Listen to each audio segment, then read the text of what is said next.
uncovering the star-studded cast of Happy Gilmore 2, every epic cameo revealed. Brace yourself for a cinematic carnival of cameos in Happy Gilmore 2, a sequel that's less about golf and more about who shows up.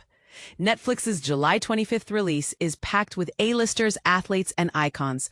But here's the twist. The film isn't just a reunion of fans' favorites. It's a masterclass in blending slapstick comedy with real-world personalities. And this is the part most people miss. The movie uses these cameos to comment on celebrity culture itself. Do you think it works, or does it feel like a desperate bid for clicks? Let's dive in. Adam Sandler returns as the titular golfer, but the real star of the show might be the guest list. From NFL stars to rap royalty, the film's universe is a melting pot of talent. Take Travis Kelce, for example. The Chiefs' tight end plays a brown-nosing waiter who meets a hilariously sticky end involving honey and a bear. But here's where it gets controversial. Some critics argue that these cameos dilute the story. Would you rather see a tighter plot or more celebrity cameos? We'll let you decide. Benny Safdie, known for his work in Uncut Gems, brings a darker edge to his villainous role as Frank Manatee. Fans of Sandler's dramatic turn in that film will recognize the shift. But is this a cameo or a full-blown character? The line blurs here, and that's the point. Safdie's presence challenges the idea of what a cameo even is in today's entertainment landscape.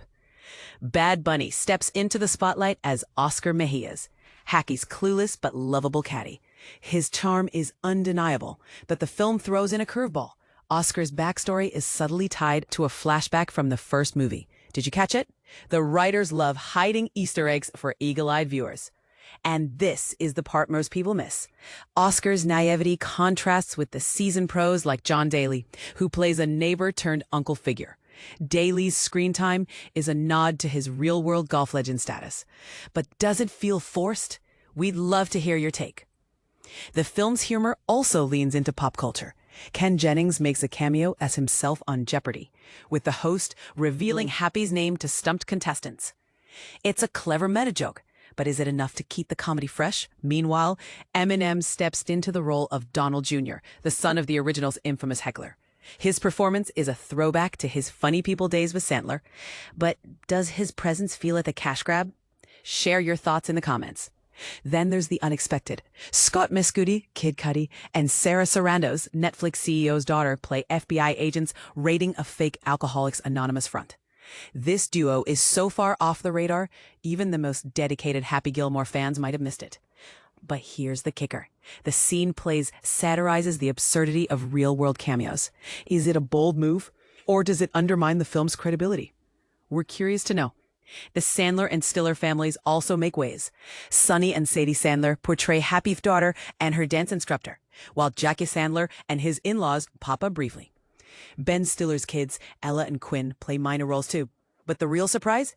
NHL legends Chris Chelios and Sean Avery show up as henchmen. It's the nod to Happy's hockey roots, but does it feel like a stretch? The film's love for mixing sports worlds is both clever and divisive. And let's not forget the golf pros. Scotty Scheffler, Bubba Watson, and Rory McIlroy, among others, bring authenticity to the sport. But the film's most touching moment is its tribute to the original cast. Carl Weathers Chubbs and Bob Barker get a send-off at a cemetery, with tombstones etched with their names. It's a bittersweet touch, but does it feel respectful or exploitative? We'll leave that for you to debate.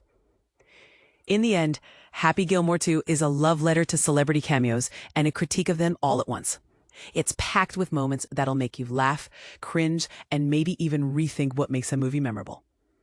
So what's your verdict? Do these cameos elevate the film, or do they distract from the story? Drop your thoughts in the comments below. Happy Gilmore 2, The Return of Golf's Bad Boy, full movie review. Get ready for a wild ride, because Adam Sandler's golf-swinging, fist-throwing legend is back in action. And this time, it's personal. Happy Gilmore 2 isn't just a sequel. It's a nostalgia-fueled, gut-busting reunion that delivers everything fans crave, plus a few surprises that'll leave you scratching your head in the best way possible. But here's where it gets controversial. Does this follow-up live up to the cult classic status of his predecessor, or is it just a cash grab wrapped in a gold jacket? Let's tee off and find out.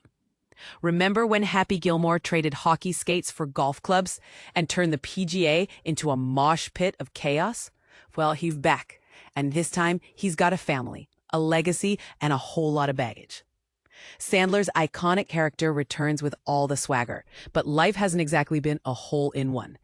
After hitting rock bottom, thanks to a tragic game day incident, Happy's gone from sports legend to full-time boozer, crafting flasks out of cucumbers and cuckoo clocks. Yes, you read that right, but fear not, because redemption is on the horizon, complete with a rehab stint led by none other than Ben Stiller, reprising his role as the slimeball from Grandma's nursing home. Talk about a blast from the past. And this is the part most people miss. While Happy's personal struggles are front and center, the real threat comes from Frank Manatee, Benny Safdie, a douchebag extraordinaire who's turned golf into a dystopian spectacle called Maxi. Think American Gladiator meets XFL with a four-logo chaser. Manatee wants Happy to join his circus, but Gilmore's response? Hurling him into a grocery store lobster tag. Classic. Yet Maxi's rise threatens the PGA's very existence, forcing Happy to rally a dream team of golfing MVPs, including a surgically enhanced Haley Joel Osment and a freshly unhinged Shooter McGavin, to save the sport he once ruled. But let's be real. The plot is just a vehicle for Sandler and co-writer Tim Herlihy to unleash a barrage of callbacks, celebrity cameos, and over-the-top gags. From Jack Nicklaus cracking Arnold Palmer jokes to Eminem battling swamp predators, this sequel is a fan service feast. Even the soundtrack screams nostalgia, with Lynyrd Skynyrd's Tuesday's Gone bookending the film like a warm hug. Yet amidst the chaos, there's a surprising layer of heart. Happy's journey as a dad adds a schmaltzy but welcome dimension to his wild antics. Here's the kicker. Happy Gilmore 2 doesn't just lean into its predecessor's legacy. It embraces it with open arms. Every joke, every line, and every character gets a nod, including a graveyard fight that doubles as a tribute to late cast members like Bob Barker and Carl Weathers. It's a love letter to fans. But it also raises a question. Is this sequel too reliant on nostalgia? Or does it strike the perfect balance? Is it a masterpiece, a mess, or somewhere in between? Sound off in the comments. We want to hear your take. One thing's for sure. Watching Happy Gilmore get repeatedly hit in the nuts with golf balls never gets old. Until Billy Madison 2 arrives. This sequel is the next best thing. A chaotic, heartwarming, and utterly ridiculous return to form. So grab your beer bong, dust off your clubs, and prepare to laugh until your sides hurt. Happy's back, and he's bringing the pain, both on and off the green.